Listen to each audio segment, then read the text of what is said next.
Bueno, Adrián, es un gusto que podamos conversar con vos en este momento en que se cumplen dos aniversarios, ¿no? El 15 de nuestra asociación de estudios sobre cine y audiovisual y tus 30 años en la biblioteca, Sí, bueno, ¿no? muchas gracias por la invitación. No, Sí, sí, un tres placer. décadas acá.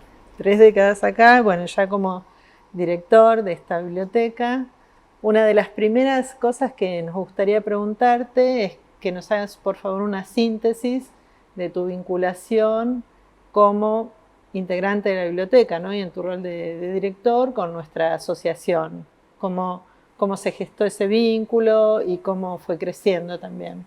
Bueno, yo conocí obviamente los orígenes de ASAECA, este, conocí a los miembros por separado antes que se integraran en la entidad, entonces yo lo viví como algo muy estimulante para la investigación, porque digamos, una cosa es trabajar por separado, aunque estaba el grupo cine, que iba generando documentación, iba generando investigaciones, pero yo siempre siento que la unidad en una organización, la unidad en una red, siempre potencia lo que se viene haciendo. Entonces lo viví como algo muy positivo, como que bueno, ese campo de investigación que yo vi crecer, pues también esto que vos hablabas de los 30 años, yo vi también todo el crecimiento que llevó a SAECA. Entonces me pareció muy positivo. Y bueno, obviamente cuando empezaron a hacer los congresos, me pareció muy alentador, porque una cosa es organizarse y formar una entidad, y otra cosa es sostenerla en el tiempo. Y yo siempre digo que para sostenerla en el tiempo hay que ir planteándose objetivos, metas, lugares que sirvan como mojones de esa evolución de esa entidad. Entonces, una organización para sostenerse en el tiempo tiene que ir poniendo esos objetivos, ese camino, y los congresos de ASAECA han sido eso, pues también le ha dado mucha visibilidad. Y las investigaciones que se presentaron en los congresos muchas veces derivaban en libros, en artículos que después se difundieron mucho. Entonces, para mí fue importantísimo, hay un antes y un después del surgimiento de ASAECA. ¿Y qué relación, vos me comentabas antes, tienen ustedes, o digamos, con el patrimonio, ¿no? ¿O qué interés tienen por la preservación del patrimonio audiovisual en cuanto a fuentes hemerográficas y bibliográficas? ¿Cómo trabajan en la biblioteca con eso? Y con una gran conciencia de su importancia. Yo siempre digo, una de mis frases que siempre sostengo es que nosotros trabajamos para gente que todavía no nació, ¿no? O sea, los que estamos como los que estuvieron antes en la biblioteca, que yo no llegué a conocer, la gente que estuvo en el origen de esta biblioteca, yo no los conocí, cimentaron los archivos y la biblioteca que tenemos hoy, pero no tuve vínculo con ellos, o sea, heredamos eso. Y en los tiempos anteriores que yo dirigía la biblioteca, en los tiempos que estaba Beatriz Gaffet, que hoy es el nombre, Beatriz Sucorillo de Gaffet, es el nombre que lleva la biblioteca, Beatriz fue la que instaló como norma en la biblioteca la necesidad de profundizar ese camino, ¿no? Tratando de ampliar lo más posible la bibliografía, el material hemerográfico, la colección de revistas, todo el archivo de recortes y abrirlo a la investigación. Porque hubo un cambio cultural dentro de las bibliotecas y de los centros de documentación que surgió aproximadamente en los años 90, no solamente en la Argentina, en otros lugares. Pero en ese momento Beatriz dirigía la biblioteca y tuvo el buen tino de sumarse a esa tendencia, de no quedarse en esa típica biblioteca cerrada, que oculta información o la guarda para ciertas personas, digamos, entre comillas, amigas de la casa. Entonces, nosotros fuimos profundizando ese camino que abrió Beatriz, entendiendo que, por ejemplo, debíamos tener toda la bibliografía sobre cine argentino, generada tanto en el país como en el exterior. Entonces, ha sido uno de los objetos de nuestra búsqueda. y después ir completando las colecciones hemerográficas, ¿no? Esa cuestión de que el investigador, la investigadora sienta que acá va a encontrar lo que busca o va a encontrar una orientación hacia lo que busca. Pero el objetivo es que continuamente la biblioteca y el centro de documentación vayan creciendo, siempre con la perspectiva de ayudar a la investigación. Y en ese sentido, la integración de Bibliosi o de ustedes a Bibliosi, ¿qué le aportó a este objetivo? Fue fundamental, porque fíjate, nosotros nos integramos a Bibliosi por otra política muy interesante, que es la política que tenemos de capacitación en el Estado. En ese momento Beatriz y yo estábamos haciendo un curso de formación en dirección de unidades de información documental de la administración pública. Fue un curso muy intenso, duró 2 años, presentando un proyecto final de mejora, cosas que no se ven, porque eso forma parte de la capacitación que tenemos del Estado y a veces no se ve.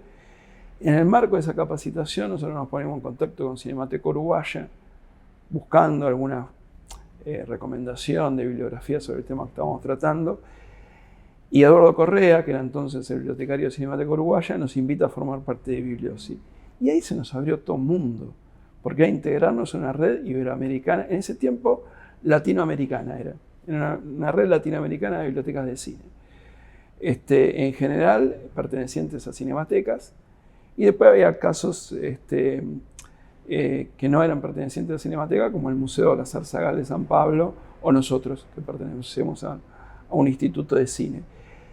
En el 2007-2009 se integra Filmoteca Española, y ahí se abre el espacio a España.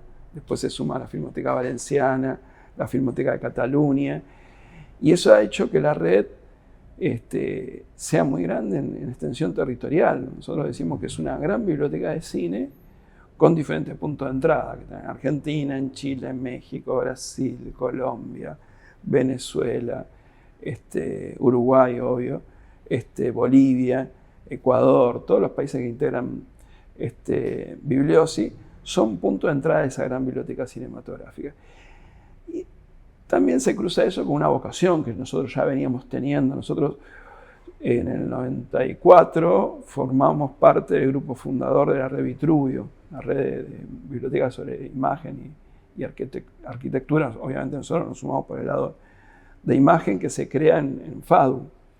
Entonces ya ahí teníamos con Beatriz una vocación una intención de sumarnos a las iniciativas colectivas.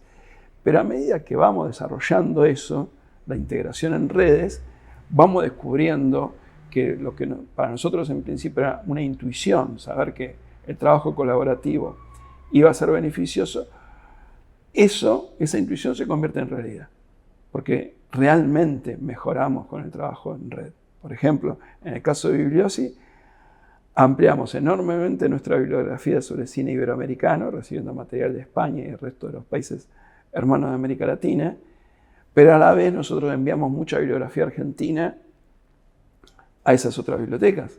Entonces hoy los investigadores han pasado casos de investigaciones que nacieron en otros países, investigaciones sobre nuestro cine, que nacieron en otros países y después se completaron viniendo acá. O sea, me acuerdo una sobre el cine rural en la Argentina, que empezó en España. Y después la investigadora vino acá y completó su investigación. Entonces, hay que entender que el trabajo en red no es una opción en el siglo XXI, es una necesidad.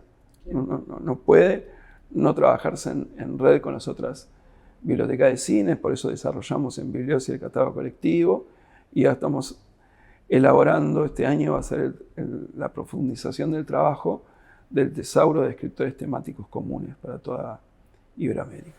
Y cómo, sí, podés ampliarnos un poco más, porque tal vez hay gente que no consulta con frecuencia la biblioteca, cómo cambió el catálogo, ¿no?, en este último año. Bueno, nosotros hicimos una migración de la base de datos, porque nosotros veníamos trabajando con un sistema que quedó obsoleto, un sistema que durante décadas desarrolló la UNESCO hasta que se dejó de desarrollar. Entonces, investigamos diferentes sistemas y optamos por migrar a un sistema que se llama COA, es un sistema que están adoptando las bibliotecas de todo el mundo, que funciona con un formato de datos que está bastante estandarizado, que es el formato MARC, y eso nos permitió dar un salto cualitativo muy grande, porque nosotros migramos toda la base de datos a ese nuevo sistema que tiene una búsqueda muy fácil, muy amable para cualquier interesado, para cualquier investigador, investigadora, y además tiene la particularidad que puede ser la base de un futuro catálogo colectivo también de la red. O sea, hoy los integrantes de Bibliosi también están migrando a este sistema y es probable que en el futuro también migremos el sistema de catálogo colectivo. Entonces, es una interfaz que es muy fácil de navegar, de generar bibliografías, porque permite al usuario generar su propia bibliografía, entonces después viene acá a la biblioteca y encuentra el material. Obviamente que el catálogo hoy todavía, aunque la idea es tenerlo, no tiene acceso a material digital, pero sí a todo el material que tenemos en la biblioteca y en la hemeroteca, por lo menos para saber qué título de revistas tenemos. Este año vamos a retomar también la catalogación analítica de artículos, que permite también hacer un relevamiento profundo de la información que tenemos. La catalogación analítica nos permite revelar una información que de otra manera está oculta, no solamente para el bibliotecario, está oculta para el investigador, porque quién sabe en qué revista en la década del 80 salió un artículo, por ejemplo, sobre la historia oficial, si no se hace un relevamiento analítico. Bueno, ese es el objetivo también que tenemos para este año. Profundizar, ya tenemos 5.000 artículos indizados, pero la idea es ampliarlo mucho más. Buenísimo. Y con respecto al trabajo con las publicaciones, ¿no? A la investigación que ustedes promueven desde la biblioteca, ¿qué nos podrías contar para aquellos que no se han acercado a los concursos todavía o que no saben bien cómo funciona? Nosotros desde 2015 desarrollamos el concurso nacional y federal de estudios sobre cine argentino, que tiene una lógica dentro de nuestra propia evolución como biblioteca. Digamos, en este giro que hacemos en los 90 a partir de Beatriz y que yo estoy continuando, pusimos un objetivo de facilitar mucho más el trabajo de la investigación, no solamente a través del acceso a las fuentes, sino que con Beatriz durante años hablábamos de la necesidad de empezar a hacer publicaciones. Hasta que, bueno, en la época que estaba Pablo Robito de rector de la ENERC, tuvimos la coyuntura favorable para concretar ese sueño. De decir, bueno, no solamente ayudamos al investigador a las investigaciones con material, también los tenemos que ayudar a publicar, porque nosotros notábamos que de comienzo del siglo se había intensificado mucho los estudios sobre cine argentino y se habían intensificado también la publicación de estudios sobre cine argentino, tanto en publicaciones universitarias como de diversas entidades. Entonces dijimos, bueno, no alcanza con esto. Tenemos que hacer una política pública sostenida en el tiempo que permita que quien esté haciendo una investigación encuentre un horizonte de publicación. Es decir, bueno, todo esto que estoy haciendo, voy a tener una oportunidad de publicarlo. Lo voy a poder publicar en un concurso, en una política de publicaciones. Que la política pública hay que entenderla como una política que se va desarrollando a lo largo del tiempo y que permite al beneficiado por esa política pública entender que tiene una herramienta para desarrollar su trabajo. O sea, nosotros no le hacemos la investigación, abrimos las fuentes para que la haga y le brindamos a través del concurso una posibilidad de publicarla. El concurso tiene dos particulares, dos o tres diría, muy marcadas. Una es el tema de saber que todos los años los investigadores van a tener la posibilidad de tener un concurso que premia 2 trabajos. Con la publicación del libro y con un premio en efectivo. ¿Por qué es el premio en efectivo? Porque entendíamos que del Estado teníamos que reconocer el trabajo del investigador como un trabajo profesional, un trabajo que no es un hobby para nada, es un trabajo que insume formación, horas, dedicación, a veces hasta niveles casi obsesivos, pero eso redunda en un beneficio del trabajo. Pero claro, teníamos que todo ese tiempo, mucho tiempo que se le dedicó a esa investigación, tenía que ser recompensado, porque es un trabajo para el cual uno tiene que formarse y después desarrollarlo con las herramientas que le dio esa formación. Pero además entendíamos que, además del premio de la publicación y el premio en efectivo, tenía que tener el estímulo de la propia asistencia del concurso. Es decir, bueno, yo hago toda esta investigación y no va a quedar en un archivo universitario. Voy a tener la posibilidad de presentarlo, concursar, y llegado el caso, ganar y ver mi trabajo publicado. Y la tercera cosa, además de la publicación y del premio en efectivo, es lo que queremos generar a partir del concurso, que es ampliar la bibliografía sobre nuestro cine. ¿Con qué? Con investigaciones, y esta es la única indicación que nosotros le damos al jurado. Porque nosotros no nos metemos de ninguna manera en el jurado, pero le decimos, queremos obras que sean originales en su temática o en el abordaje de una temática ya tratada, pero que ahora encontramos un enfoque nuevo, una orientación nueva. Entonces, la idea es que no sea cualquier aporte a la bibliografía, no sea un libro más sobre tal tema, sino un libro que amplíe el campo de ese tema. Ese sí es un objetivo del concurso. Y bueno, ya publicamos 8 títulos, hay 2 a punto de publicarse y hay otro concurso que acaba de cerrar la convocatoria. Así que la idea es seguirlo sosteniendo para provocar también ese estímulo que yo te decía de la investigación. Sentir que, bueno, no es en balde una investigación, no es tiempo perdido, es un tiempo valorado por la posibilidad de publicarlo y valorado por un premio que le damos en efectivo para sentir que lo que está haciendo es eso que él sabe o ella sabe. La investigadora sabe que lo que está haciendo es un trabajo. El tema es que el Estado, las universidades, los diversos organismos, el sector privado, también, que es muy importante el sector privado, entienda que eso que hace la investigación es un trabajo. Exacto. Y con respecto a eso, Adriano, o derivado de eso, ¿qué temáticas o qué cuestiones son más requeridas, ¿no? Como líneas de investigación por los usuarios? O sea, Sí.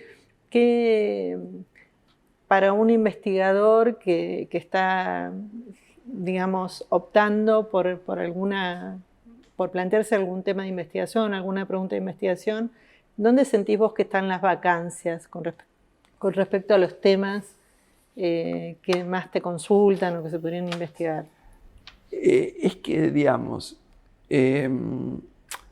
la investigación sobre el cine argentino se profundizó mucho a partir de los 90, ¿no? A partir de esta intensificación que te decía sobre los estudios sobre el cine argentino.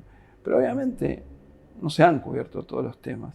Hay incluso temas que por ahí estaban vigentes en esos tiempos, perdieron su interés porque, digamos, pero no por una cuestión de que no sean temas interesantes, sino porque otros ocupaban ese lugar. Entonces se empezó a profundizar mucho más los estudios sobre el cine clásico argentino.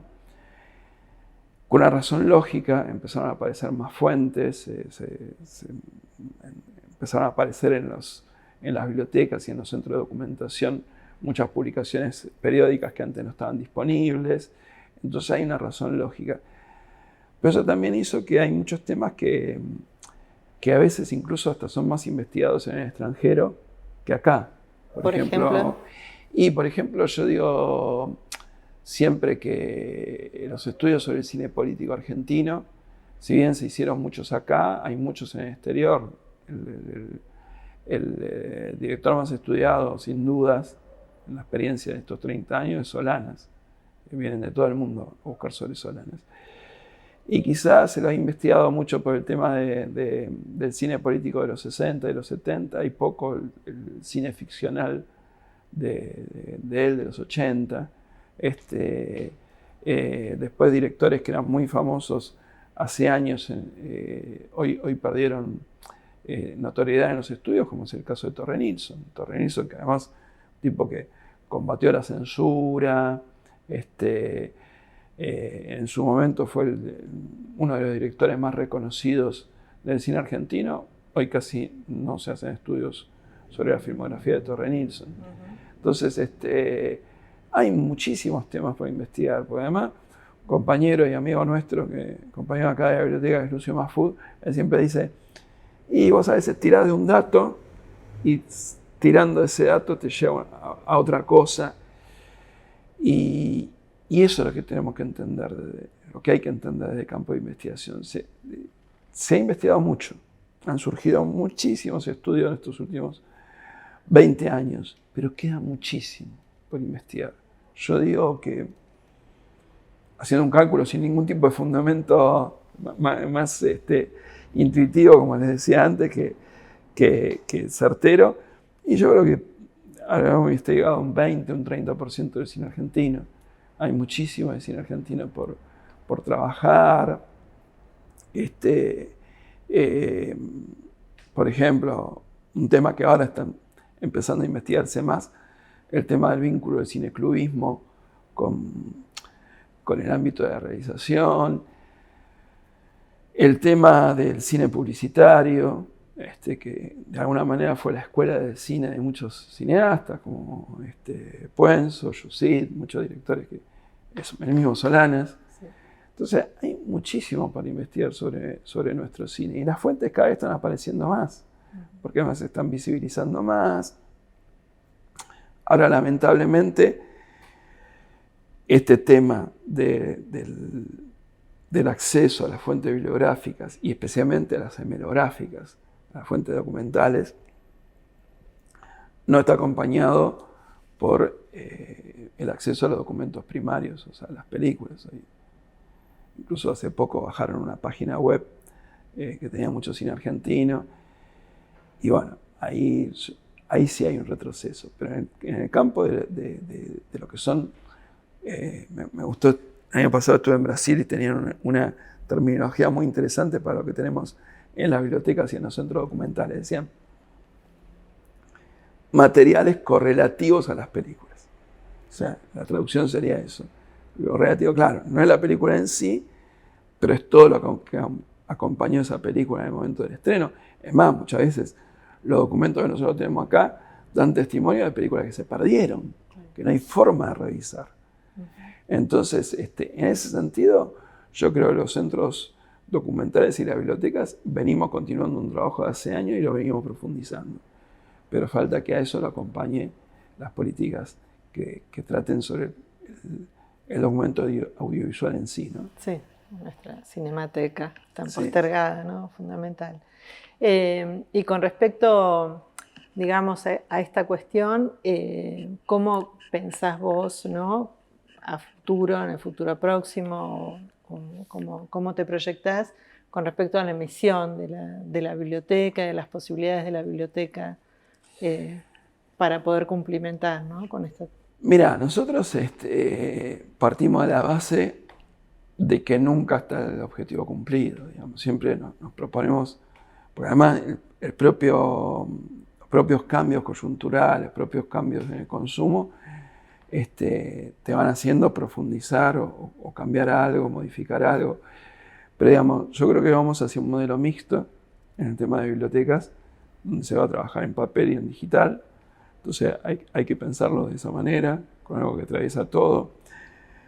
También hace entender que las bibliotecas vamos a seguir ocupando un lugar muy importante dentro de la información, en este caso de información especializada en cine, porque no todo está en internet.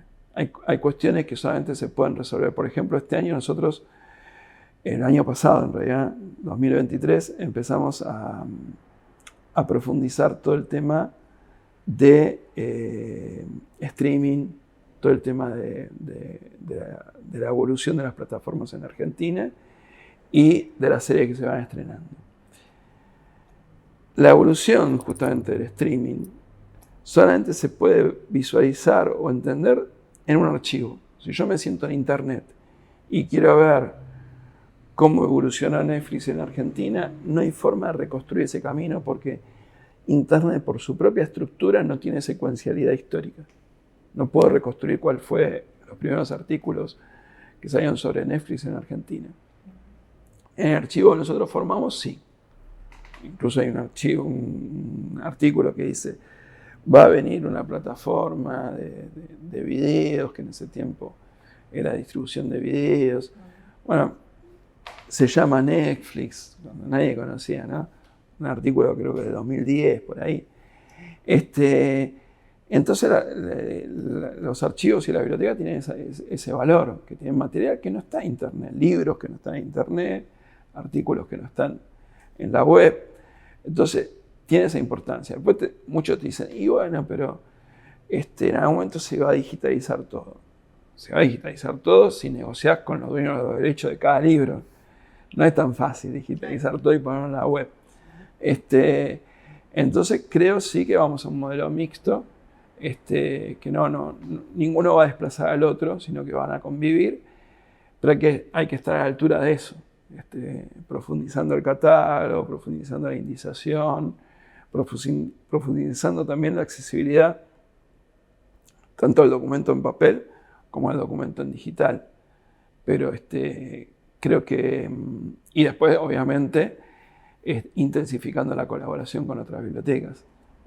Nosotros, por ejemplo, en el caso de Bibliosi, tratamos de ir completando bibliografías, completando colecciones de revistas argentinas en otros países, como así también les pedimos a otros países que nos manden el complemento de revistas extranjeras que queremos completar la colección. Por ejemplo, Filmoteca Española nos manda todos los meses la revista Caimán, que es una de las revistas más importantes de cine en España, y bueno, si no fuera por Filmoteca Española, nosotros no la recibiríamos.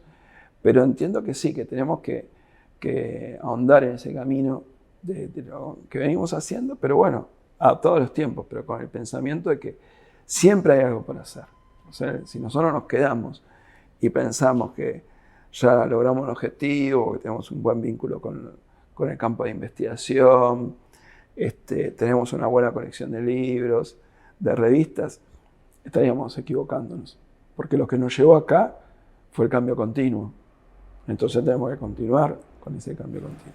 Bueno, muchas gracias, Adrián. No, por nada.